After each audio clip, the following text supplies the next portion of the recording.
నమస్కారం మన Tandur news channel కి స్వాగతం।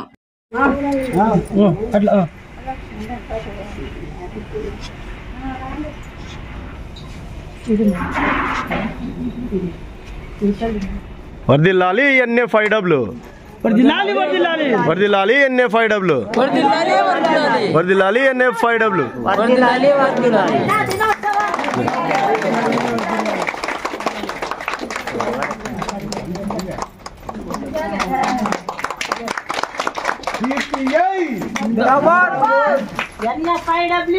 జిందాబాద్ మేము ఇన్ని గంటలు పని చేయలేము అని చెప్పి గళమెత్తిన మహిళా లోకం, అట్లాగే ఇతరత్ర దేశాలలో ఓటు హక్కు కావాలి అని జరుగుతున్న పోరాటాలు, వీటన్నింటినీ సమ్మిళితం చేసుకొని మార్చి 8వ తారీఖున అంతర్జాతీయ మహిళా దినోత్సవంగా మనం పాటించాలా। ప్రధానమైనటువంటి డిమాండ్లు మహిళలు చేసుకోవటానికి పని కావాలి, ఉపాధి కావాలి, ఉద్యోగ అవకాశాలు కావాలి, ముందుగా చదువు కావాలి మహిళలకు, మూడవది ఓటు హక్కు కావాలి।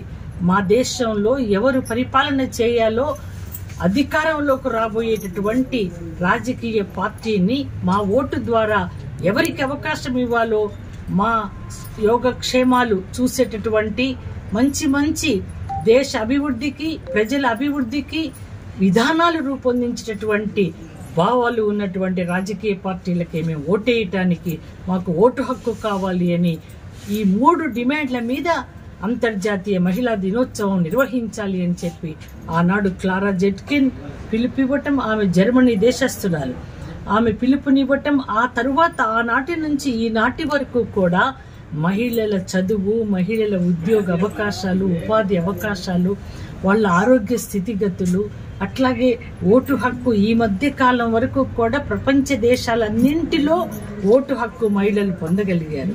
గతంలో మహిళలందరికీ ఓటు లేదు। పోరాటం ప్రారంభించిన నాడు, ఈనాడు అందరికీ ప్రపంచ దేశాలలో మహిళలకు ఓటు హక్కు వచ్చింది। కానీ విద్యకు సంబంధించి, వాళ్ళ ఆరోగ్యాలకు సంబంధించి పని దొరకక చాలా దారుణమైనటువంటి ఆర్థిక స్థితిగతులలో, అప్పుల విషవలయంలో బిడ్డలను చదివించుకోవటానికి కూడా అవకాశం లేకుండా, అమ్మ ఆకలి అంటే బిడ్డ ఆకలి తీర్చేటటువంటి ఆర్థిక స్తోమత నిరుపేద మహిళలకు లేకపోవటం నేటికి కొనసాగుతున్నటువంటి నగ్న సత్యం। మన దేశంలో కూడా 81 కోట్ల మందికి రేషన్ షాపుల ద్వారా మనిషికి 6 కిలోలు ఇస్తున్నారు అంటే ఎంత అత్యంత పేదరికము, దారిద్ర్యము నేటికి కూడా కొనసాగుతుందో మనం అర్థం చేసుకోవాలా। మన దేశంలోనే కాదు, ఇతర దేశాలలో కూడా నిరుపేద ప్రజలు అసలు జీవించే హక్కును కోల్పోతున్నటువంటి పరిస్థితి నేడు కొనసాగుతా ఉంది।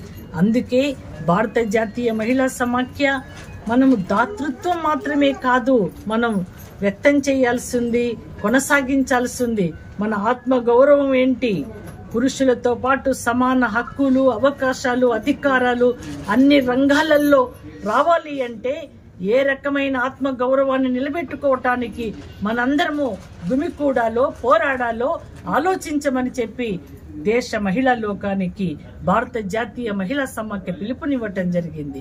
ఇక్కడ కూడా మన రాష్ట్రంలో భారత జాతీయ మహిళా సమాఖ్య తెలంగాణ శాఖ ఆధ్వర్యంలో అన్ని జిల్లాలలో మహిళల సమావేశాలు నిర్వహించుకుంటూ మహిళలను చైతన్యవంతం చేయటానికి, పోరాడితేనే మన హక్కులు మనం సాధించుకోగలుగుతాం, పోరాడితేనే మన కష్టానికి ఫలితం దక్కుద్ది, మనం కడుపు నిండా తినటానికి వీలుంటుంది తప్ప అయ్యా నీ బాంచను, నీ కాళ్ళు మొక్కుతా అంటే మన ఆర్థిక పరిస్థితులలో మార్పు రాదు అన్న నగ్న సత్యాన్ని కూడా ఈ మహిళా లోకం అర్థం చేసుకోవాల్సిన అవసరం ఉంది।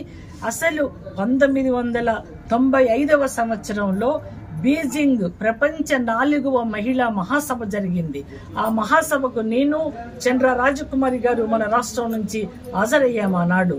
ఆ మహాసభ చేసిన నిర్ణయాలే అన్ని దేశాల ప్రభుత్వాలు విధిగా అమలు చేసి తీరాలి అని ప్రపంచ మహిళా లోకం అన్ని దేశాల ప్రభుత్వాల మీద పెట్టిన ఒత్తిడి ఫలితంగానే ఈ మేరకైనా మహిళలకు సంబంధించి వారికి పెన్షన్స్ కానివ్వండి, లేకపోతే ఒంటరి మహిళ పెన్షన్ కానివ్వండి, లేదు కాన్పు వస్తే ఒక స్కీమ్ కానివ్వండి, గతంలో నేడు లేదనుకోండి. ఈ సందర్భంగా నేను రాష్ట్ర పాలకులను కోరుతున్నది ఏమంటే, గత ప్రభుత్వంలో కొనసాగినటువంటి స్కీముని మళ్లీ తీసుకురావాలా. ఆడవాళ్లు ప్రెగ్నెన్సీతో ఉన్నప్పుడు కిట్ ఏర్పాటు చేయటానికి కానీ, వారు ప్రసవిస్తే 12,000 రూపాయలు ఇవ్వటానికి కానీ రాష్ట్ర ప్రభుత్వం నికరమైనటువంటి ఆలోచన చేసి అంతర్జాతీయ మహిళా దినోత్సవ సందర్భంగా మహిళలందరికీ అవకాశం కల్పించాలి అని నేను డిమాండ్ చేస్తా ఉన్నాను. ఇప్పుడు ఆర్టీసీ బస్సుల్ని, ఒక 150 బస్సులని మన పొదుపు మహిళలకు మేము ఇస్తాము. వాళ్ళు ఆ బస్సులను నడుపుకొని ఆర్టీసీకి అద్దె కడతారు అని ఒక 150 బస్సులు ఇవ్వటానికి, అట్లాగే మనకు విద్యుత్తు ఏ రకంగానైతే మనం వాడుకుంటున్నామో అటువంటి విద్యుత్తు ఎండ ద్వారా సోలార్ విద్యుత్తును మనం ఉత్పత్తి చేయటానికి, సోలార్ విద్యుత్తును ఉత్పత్తి చేయటానికి మహిళలకే ఎక్కువ అవకాశాలు, మహిళా సంఘాలకే ఎక్కువ అవకాశాలు ఇస్తాము అని రాష్ట్ర ప్రభుత్వం ప్రకటించింది. సంతోషం దానికి సంబంధించి. కానీ పెన్షన్స్ ఎప్పుడో 2021వ సంవత్సరంలో పెట్టుకున్నటువంటి పెన్షన్లకు సంబంధించి నేటికి అవి మంజూరు కాలేదు, వాళ్ళు అనుభవించడానికి వీలు రాలేదు నేటికి కూడా. ఈ 2 సమస్యల మీద కొత్తగా గర్భిణీతో ఉన్న మహిళకు కిట్టు, అట్లాగే ప్రసవించితే 12,000 రూపాయలు, అట్లాగే ఈ మహిళలకు ఎవరైతే దరఖాస్తు పెట్టుకున్నారో పెన్షన్లు కావాలి అని వాళ్ళందరికీ కూడా పెన్షన్లు మంజూరు కావాలి, అవి అమలు చేయాలి. ఈ మధ్య కాలంలో రేషన్ కార్డులు ఎవరైనా పెట్టండి మేము ఇస్తాము అని చెప్తున్నారు. సంతోషం. రేషన్ కార్డులతో పాటు పెన్షన్ కు సంబంధించి ప్రభుత్వ హాస్పిటల్స్లలో ఎక్కువ నిధులు కేటాయించడం ద్వారా కేంద్ర రాష్ట్ర పాలకులు మహిళలకు మంచి అత్యాధునిక వసతులను ఏర్పాటు చేయటానికి, ఇది గవర్నమెంట్ హాస్పిటల్కి వచ్చాము ఇక్కడేమి వసతులు లేవు అనేటటువంటి బెంగ దుఃఖంతో మహిళలు వెనక్కి రాకుండా వసతులు కల్పించటానికి ఆరోగ్యపరంగా అట్లాగే విద్యాపరంగా కూడా మహిళల విద్య గురించి ప్రత్యేకంగా దృష్టిని సారించాల్సినటువంటి అవసరం ఉంది. నేటికి రంగారెడ్డి జిల్లా, వికారాబాద్ ఇంకా ఈ ప్రాంతాలలో అతి చిన్న వయసులో పిల్లలకు పెళ్లిళ్లు చేస్తున్నటువంటి పరిస్థితి కొనసాగుతా ఉంది. ఈ చిన్నతనంలో పెళ్లిళ్లు చేయటం వల్ల ఆడపిల్ల ఆరోగ్యం దెబ్బతినేటటువంటి పరిస్థితి ఉంది. వీటిని అరికట్టాలి అని, వీటికి వ్యతిరేకంగా కూడా ఒక చట్టం ఉంది మన దేశంలో. ఆ చట్టాన్ని అమలు చేయటానికి చిన్న వయసులో 12-14 సంవత్సరాలలో పెళ్లిళ్లు చేయకుండా ఆలోచన చేయటానికి చర్యలు తీసుకోమని చెప్పి రాష్ట్ర పాలకులు నేను కోరుతా ఉన్నాను.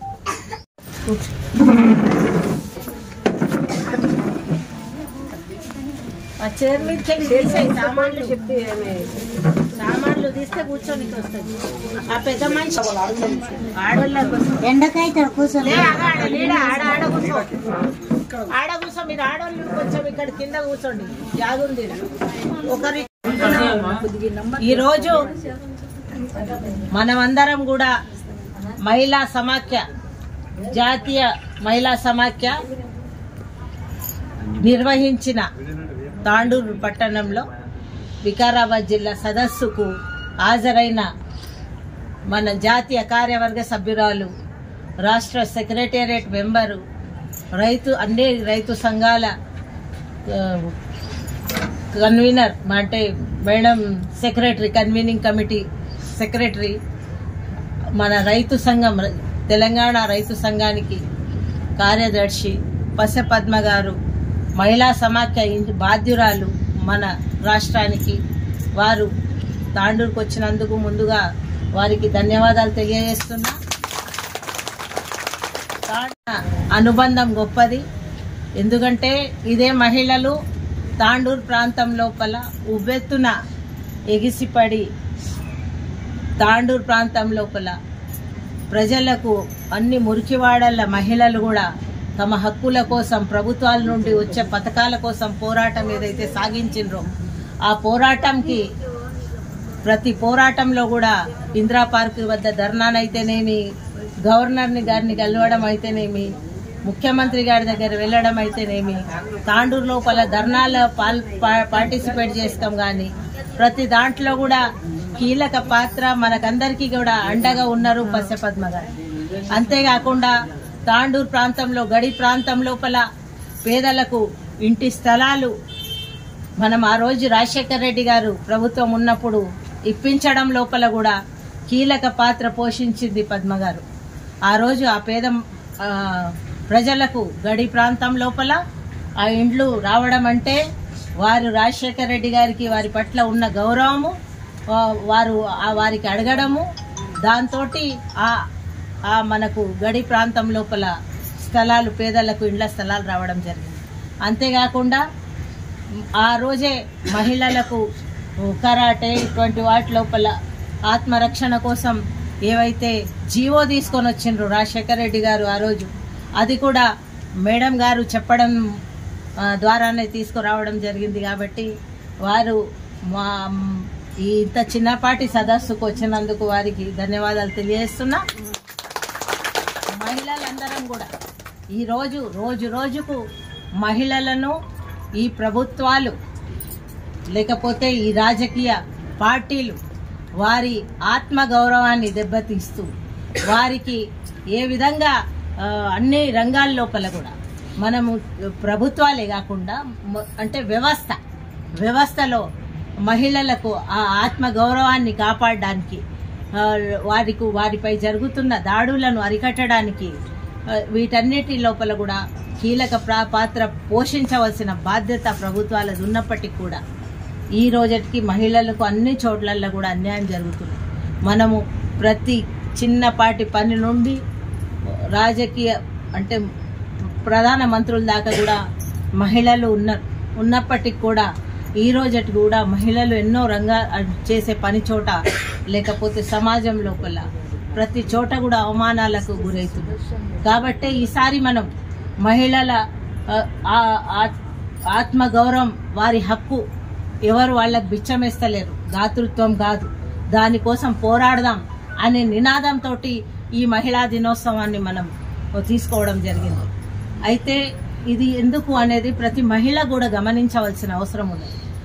ఒక పోరాటం లోపల ఇదే తాండూరు ప్రాంతంలో ఒక అవినీతికి వ్యతిరేకంగా మహిళలను చైతన్యపరిచే కార్యక్రమాల లోపల మహిళలు ముందుండి పోరాటం చేసిండ్రు. మహిళలు అటువంటి మహిళలు ఇక్కడ పుట్టినరు, అటువంటి మహిళలు ఇంకా ఉన్నారు. కాకపోతే వాళ్ళు అసలు వెనకటికి అది ఒక 30 సంవత్సరాల కింది మాట, 25 సంవత్సరాల బహుశా 25 సంవత్సరాలు అయిపోయింది. ఆ 25 సంవత్సరాల కింద మహిళలు అవినీతికి వ్యతిరేకంగా పోరాటం చేసిండ్రు. మహిళలు వాళ్ళు తనకు ప్రభుత్వాల నుండి హక్కులు సాధించడం కోసం పోరాటం చేసిండ్రు. వాళ్ళు అసలు ఏమాత్రం ఎవరికి లొంగకుండా ఏమాత్రం ఎవరికి భయపడకుండా చేసినటువంటి మహిళలు ఈరోజు ఇదే తాండూరులో ఉన్నాడు. కానీ ఇప్పుడు మారుతున్న వ్యవస్థల ప్రకారంగా చదువుకున్న మహిళలున్నా కూడా కొంచెము సమాజం పట్ల అవగాహన ఉన్నా కూడా ఎక్కువ చైతన్యం అయిపోయినా కూడా ఈ నిజాయితీ తగ్గికుంటూ పోతుంది. పురుషుల లోపల నిజాయితీ తగ్గిపోవడం అనేది మనము చూస్తాం. కానీ మహిళల లోపల నిజాయితీ తగ్గడం అనేది చాలా దురదృష్టకరం. ఎందుకంటే మహిళలు కూడా ప్రతి దాన్ని ఇన్ టర్మ్స్ ఆఫ్ మనీ అనేది ఏదైతే ఆలోచన చేస్తున్న విధానం ఉన్నదో అటువంటి మహిళలందరూ కూడా గమనించవలసిన అవసరం ఉన్నది. ఈరోజు మనం అసలు ఎటువంటి చైతన్యం వైపు ప్రభుత్వాలు మనల్ని తీసుకుపోతున్నాయి అన్ని ఆలోచన చేస్తే ఈ రాజకీయ వ్యవస్థ మనల్ని మహిళలను ఎటు తీసుకొని పోతుందంటే వారికి మనకు చైతన్యము ఏ విషయంలో తీసుకొని వస్తున్నారంటే ఓటు వరకే, ఓటు రాజకీయము, డబ్బుతో కూడుకున్న ఓటు రాజకీయం వరకే పరిమితం చేస్తున్నారు మహిళలు. కానీ వాళ్లకు మిగిలిన హక్కులేంది, వాళ్ళ పిల్లల చదువులేంది, వాటి కొరకు ప్రభుత్వాలు ఏం చేస్తున్నాయి, ఎంత మేరకు వాళ్లకు ఫ్రీ ఎడ్యుకేషన్ ఇస్తుందా, మనం ఎంత డబ్బు పెట్టుకొని మన పిల్లలను మంచి స్కూల్ లోపల చదివిపిస్తున్నాం అనేది కొరవడింది. ఎందుకంటే మీరు మన ఇంటి నుండే మొదలు పెట్టుకుంటే ఈరోజు మనము ప్రతి మహిళ కూడా కొంచెం పెద్దగై వాళ్ళకు ఒక ఏజ్ వచ్చి పెళ్లిళ్ళు అయిపోయి గర్భవతి అయినప్పుడు ఈరోజు ఆపరేషన్ కావాలంటే, కాన్పు కోసం ఆసుపత్రుల్లో పోవాలంటే ప్రభుత్వ ఆసుపత్రులు తగినట్లు ఉన్నాయా, వాళ్లకు మహిళలకు తమ వరకు ఆలోచన చేయవలసిన అవసరం ఉన్నది. మీకు అందుబాటులో రోగాలకు సరిపోయేటట్టు ఆసుపత్రులు ఉన్నాయా? ఎందుకంటే ఈ మహిళలు ఆ రోజు కాన్పు కోసం పోయినప్పుడు మళ్ళొక జన్మ, మహిళది పునర్జన్మ. అటువంటిది నువ్వు బతుకుతావా, నువ్వు చనిపోతావా కాన్పులు? నీకు బీపీ పెరిగిందా, దాన్ని కంట్రోల్ చేయడానికి ఏమైనా ఉందా? నీకు రక్తం తగ్గిపోయిందా, ఇంకా దాన్ని కావాల్సిన రక్తం అందించే పరిస్థితి ఉన్నదా? అంతేకాకుండా నీకు ఇంకేమైనా ఇంకా పెద్ద కాంప్లికేషన్ వస్తే నీకు ఐసీయూ ఉన్నదా? ఐసీయూలో ఉండి నీ ప్రాణం కాపాడగలుగుకుంటావా అనేది అది ఒక ప్రశ్న. దీని లోపల అవగాహన ఉంది. దీనికోసం మనం ఏం చేస్తున్నాం? ఏ మహిళ కన్నా ఇది వస్తుందా? అప్పుడు పూర్తికి ఇంత డబ్బులు అడుగుతున్నారు అంటే మన పేద మహిళలు, మధ్యతరగతి మహిళలు వాళ్ళు ప్రైవేట్ ఆసుపత్రుల్లో అడిగినంత డబ్బు మనం ఇవ్వగలిగే పరిస్థితుల్లో ఉన్నామా? అటువంటి ఆలోచన ఎంతమంది మహిళల లోపల ఈరోజు కలుగుతున్నది ఆలోచన చేయండి. అప్పుడు ఒక తరం మహిళలు మాతో పాటు ఆసుపత్రుల ముందల ధర్నాలు పెట్టారు, ఇక్కడంతా మెరుగుపరచాలని చెప్పేసి. పసికందులను కడుపుతోటి ఉన్నప్పుడు నేను ఎత్తుకొని కూర్చుంటే నాతో పాటు కూర్చున్నారు మహిళలు. ఎందుకంటే ఆ నిజాయితీ తగ్గిపోతుంది. ఆ నిజాయితీ ఎవరు తగ్గిస్తున్నారు మనల్ని? ఈ రాజకీయ పార్టీలు మనల్ని పప్పెట్లలాక ఆ రోజు డబ్బులున్న నాయకులు వాళ్ళు డబ్బులు ఖర్చు పెట్టి ఆ ఎలక్షన్లలో పంచి ఆ మహిళలను దానికే పరిమితం చేసి వేరే హక్కులు అడిగే పరిస్థితి లోపల మహిళలు లేని పరిస్థితిలోకి తీసుకొని రావడం, ఇండైరెక్ట్ గా మిమ్మల్ని ఇంటికి పరిమితం చేయడము, హక్కుల మీద మాట్లాడడానికి ఒక సంఘటితం కాకుండా చేయడం అనేది.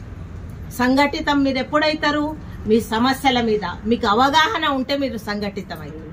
అంతేగాని మిమ్మల్ని ఆ రోజుకు కూలీల్లాగా చేసేసే పరిస్థితి మహిళలను ఎవరు చేస్తున్నారు, ఎంత ప్లాన్ గా చేస్తున్నారు, ఎంత తెలివిగా చేస్తున్నారు అనేది మీరు ఈ రోజు ఆలోచన చేయండి. ఎంతమంది పోరాటాలు చేసే పార్టీల వైపు వస్తున్నారు మీరు ఆలోచన చేయవలసిన అవసరం ఉంది. ఎందుకంటే ఈ రోజు ఆసుపత్రుల లోపల ఎటువంటి సౌకర్యాలు మహిళల కోసం లేకపోతే మనకు దిక్కు లేదు. ఎక్కువ శాతం మంది మహిళలకే క్యాన్సర్ వస్తుంది, చాలా మందికి బ్రెస్ట్ క్యాన్సర్, ఇంకొక క్యాన్సర్, గర్భసంచి క్యాన్సర్ వస్తే కనీసం మనకు పరీక్ష చేసుకునేటంత జిల్లా ఆసుపత్రి ఉన్న తాండూరు లోపల, కానీ మహిళలకు పరీక్ష చేయడానికి ఉందా? క్యాన్సర్ వచ్చిందనే చెప్పేసి పరీక్ష చేసుకోగలిగే పరిస్థితుల్లోనన్నా ఉన్నామా? కనీసం మనకు తెలిసే వరకే 3వ స్టేజ్ 4వ స్టేజ్ దాటిపోయి ఏమో అయింది ఏదో ఒక రోగము ఆ రోగంతో చనిపోయినరు అని చెప్పేసి పరిస్థితిలో వచ్చేసి. ఎందుకంటే ఆ టైం వరకు మనకు అది గుర్తించబడదు. నీకే కూడా రా అదే మనకి ఇక్కడ పరీక్ష కేంద్రం ఉంటే మనం తొందరగా పోయి ముందే ఏమైనా అనుమానం వస్తే పోయి చూయించుకుంటే మనకు తెలిసిపోతుంది. మనం 4 రోజులు బతికే పరిస్థితి ఉంటుంది. అదే లేదు మహిళలకు. ఈ రోజున్న పరిస్థితి మహిళలకు ఎట్లా ఉన్నది? మన మీద ఎంత ఒత్తిడి ఉన్నది? ఇంటి లోపల సంపాదన ఒత్తిడి ఉన్నది, మన పిల్లల ఒత్తిడి ఉంటది, ఇంకొక ఒత్తిడి ఉంటది, మనకు రేషన్ కార్డు లేనని ఒత్తిడి ఉంటది, మనకు ఇల్లు లేదు కదా, ఎవరిని అడుక్కోవాలి, ఎవడిస్తాడు, ఎవరి కాళ్ళు పట్టుకోవాలి, ఎవరికి డబ్బులు తినబెట్టాలి, ఏ అధికారి చేస్తాడు, ఎక్కడ పోయి ఆధార్ కార్డు తీసుకోవాలి, లేకపోతే దానికి ఎవడెంత డబ్బు అడుగుతున్నాడు, ఇవన్నీ కూడా ఒత్తిడి ఏదైతే మహిళల మీద వచ్చి హార్ట్ అటాక్లు మహిళలకు రాకుండా ముందు, కానీ ఈరోజు హార్ట్ అటాక్లు మహిళలకే కూడా వచ్చే పరిస్థితి వచ్చిందంటే ఇదంతా కూడా మీరు ఇది మన వ్యవస్థ ఈ మొత్తము దుర్మార్గపు రాజకీయ వ్యవస్థ దాన్ని మన పరిస్థితులను నిర్ధారిస్తున్నారు. అంటే ఆలోచన చేయవలసిన అవసరం ఉన్నది. ఎందుకంటే ఈ మహిళలు చైతన్య పడరాదనే కోరుకుంటారు. ఎందుకంటే గుడ్డిగా ఓటు బ్యాంకు దమ్మి అంటే మనము మూర్ఖపు ఓటు బ్యాంక్ అంటే మహిళలే ఉంటారని చెప్పేసి కొంచెం ఇమోషనల్ చేసేస్తే ఓట్లు వేసేస్తారు, కొంచెం మీకు ఇది చేసేస్తే ఓట్లు వేసేస్తారని చెప్పేసి మీ మహిళలను ఆ విధంగా తీసుకొని వచ్చే పరిస్థితి ఉంది. అయితే మనము అందరం కూడా ఆలోచన చేయవలసింది ఏంటంటే ఆ రోజే 1908 లోపల మేడం ఇంతకు ముందే చరిత్ర చెప్పిండ్రు, క్లారా జట్కిన్ నాయకత్వం లోపల సోషలిస్టు మహిళలు అంటే ఏదో మనకు ఏం తెలివి లేకుండా గుడ్డిగా ఎట్లా పడితే అట్లా పోయే మహిళలు కాదు. సోషలిస్ట్ మహిళలు అంటే చైతన్యంతో అంతా ఏది కరెక్ట్ ఏది తప్పు అని చెప్పేసి నిర్ధారించుకునే మహిళలు. ఆ రోజు అందరూ కూడా అన్ని ప్రపంచ దేశాల మహిళలందరూ కూడా నాయకత్వం వహించి ఒక 15,000 మంది మహిళలు ఒక పెద్ద ర్యాలీ నిర్వహించి మనకు 8 గంటల పని దినం కావాలని చెప్పేసి, మనం బానిసలం కాదు, 24 గంటలు బానిసల్లాగా పనిచేయడానికి బానిసలు కాదని చెప్పేసి మహిళలు 8 గంటల పని దినం కావాలని, ఓటు హక్కు కావాలని చెప్పేసి. ఎందుకంటే మహిళలను ఓటు హక్కు కిందికి అనుకోకుండ్రి, వీళ్ళు మహిళలకు ఓటు హక్కు లేదు, పురుషులకే ఓటు హక్కు ఉన్నది. అంతేకాకుండా సమాన పనికి సమాన వేతనం అనేది ఈ రోజు చట్టం చెప్తుంటే సమాన అవకాశాలు కావాలని చెప్పేసి ఆ రోజు మహిళలు పోరాటం చేసింది. అంటే మీరు ఏ పరిస్థితిలో మనం ఉన్నాం ఈ రోజు అనేది అర్థం చేసుకోవాల్సిన అవసరం ఉంది. 1908 అంటే ఎన్ని సంవత్సరాల కింద మాట. మన కోసం వాళ్ళు పోరాటం చేసిండ్రు, మన కొరకు ర్యాలీ నిర్వహించారు, మన హక్కుల కోసం అడిగిండ్రు, మనం పనిచేసే మహిళల కోసం అడిగిండ్రు. ఈరోజు ఓటు హక్కు అనుభవిస్తున్నాం, మనల్ని తిప్పుకుంటున్నారు, పోనీ ఎలక్షన్లకు ఒక్కటే వాడుకుంటున్నారు, దానికోసమైనా మీటింగ్లకు వాడుకుంటారు. అటువంటి వాటికైనా ఇది చైతన్యం ఎక్కడి నుండి వచ్చింది? ఈ చైతన్యం ఎవరు తీసుకొని వచ్చిండ్రు? ఇది ఆలోచన చేయవలసిన బాధ్యత మనందరిపైన. అంతేకాకుండా ఈరోజు మహిళలపై ఎన్ని దాడులు, ఎన్ని దౌర్జన్యాలు, ఎన్ని అకృత్యాలు, ప్రతి చోట కూడా మహిళ సేఫ్ లేదంటే అర్థం చేసుకోవాల్సిన అవసరం ఉన్నది. ఎందుకంటే ఎక్కడ కూడా మన పిల్లలే ఉన్నారు, బయటికి పోతున్నారంటే తిరిగి ఇంటికి టైంకి వస్తారో లేదో అని బిక్కుమంటుంటారు. ప్రతి తల్లి కూడా భయపడే పరిస్థితి ఉన్నది.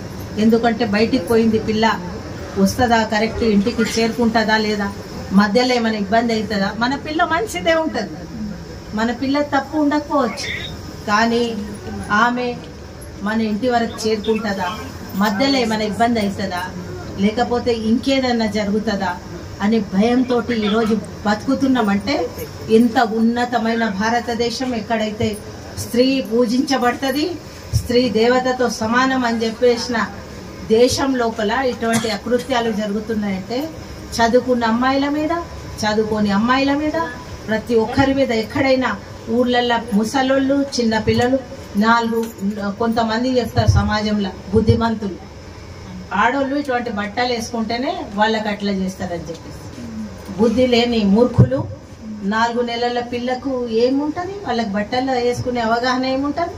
5 సంవత్సరాల పిల్ల పాపం ఏం వేసుకోవాలి అంటే అటువంటి అమ్మాయిలనే వదలని మూర్ఖులు, దిగజారిన వ్యక్తిత్వం ఉన్నవాళ్ళు, మానసికంగా వికృత మానసిక పరిస్థితులు ఉన్నవాళ్ళు, అటువంటి వాళ్ళు ఉన్న సమాజం లోపల నువ్వు వేరోళ్ళు అట్లా బట్టలు వేసుకున్నారు, ఇట్లా బట్టలు వేసుకున్నారు, ఇది స్వేచ్ఛ, ఇది భారతదేశం లోపల, ఇది మన ప్రజాస్వామ్య దేశం.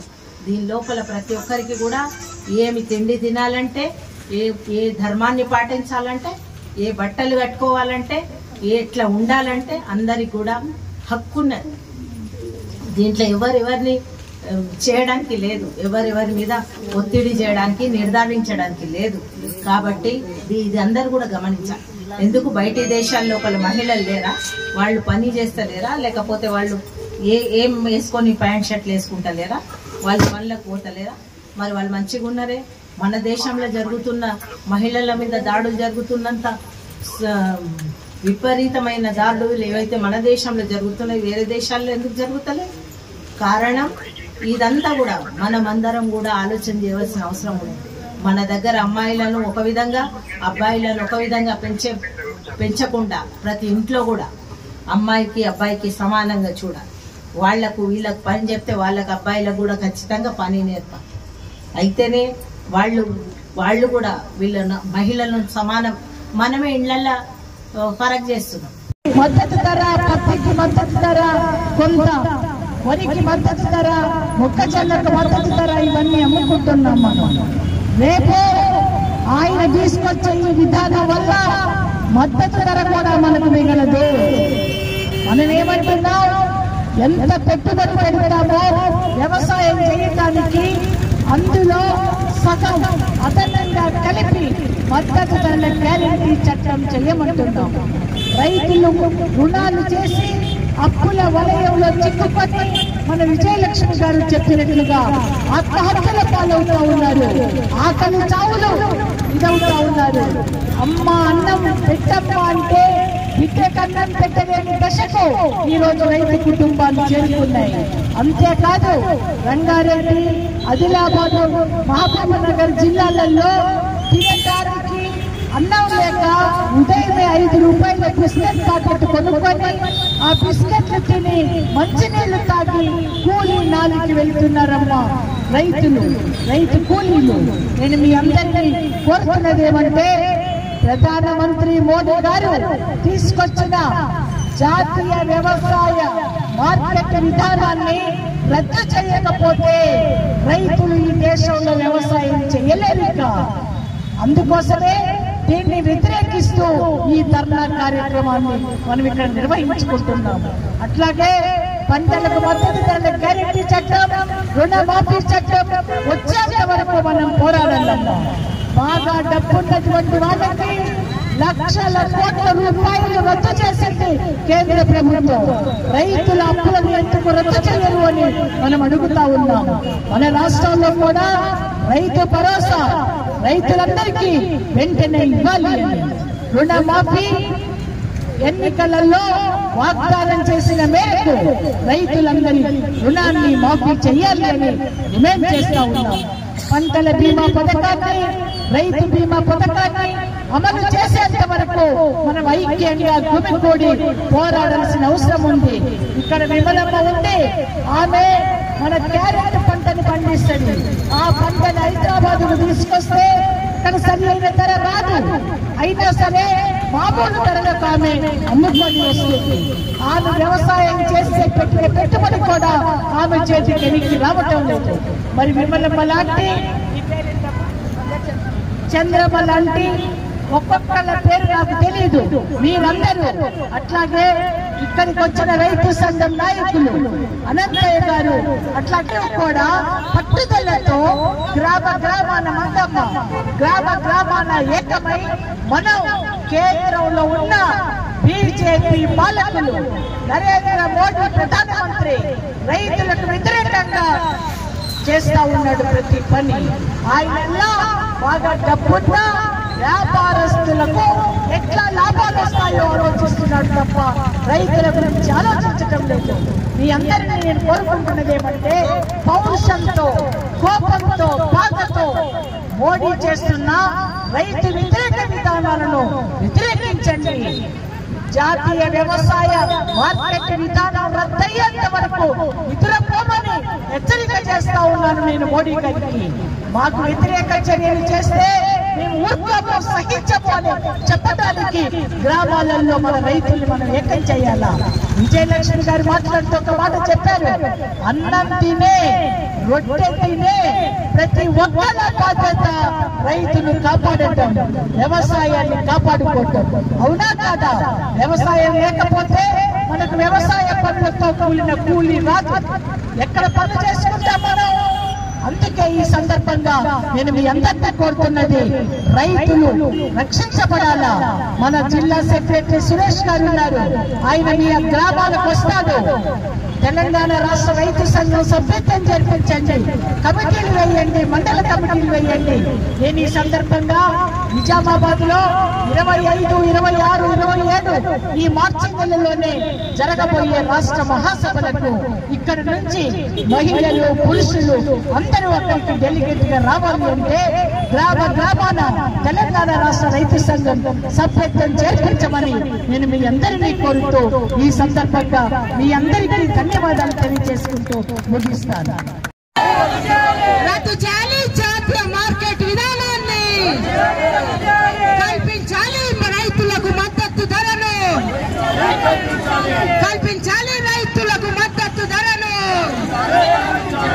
రద్దు చేయాలి జాతీయ మార్కెట్ విధానాన్ని, రద్దు చేయాలి జాతీయ మార్కెట్ విధానాన్ని. వ్యవసాయ మార్కెట్ విధానాన్ని, జాతీయ వ్యవసాయ మార్కెట్ విధానాన్ని ఖబర్దార్ ఖబర్దార్ మోడీ వ్యవసాయ మార్కెట్ రద్దు చేస్తే సహించాం. ఖబర్దార్ ఖబర్దార్ మోడీ అని చెప్పండి. ప్రస్తుతం ఉన్న వ్యవసాయ మార్కెట్లను రద్దు చేస్తే సహించం సహించం. జాతీయ వ్యవసాయ మార్కెట్ విధానాన్ని, పంటల మద్దతు ధరల గ్యారంటీ చట్టాన్ని, రుణమాఫీ చట్టాన్ని, విద్యుత్తును ప్రైవేటీకరించవద్దు, కరెంటును ప్రైవేటు వాళ్ళ పరం చెయ్యొద్దు, కరెంటును ప్రైవేటు పరం, పంటల బీమా పథకాన్ని అమలు చేయాలి, పంటల బీమా పథకాన్ని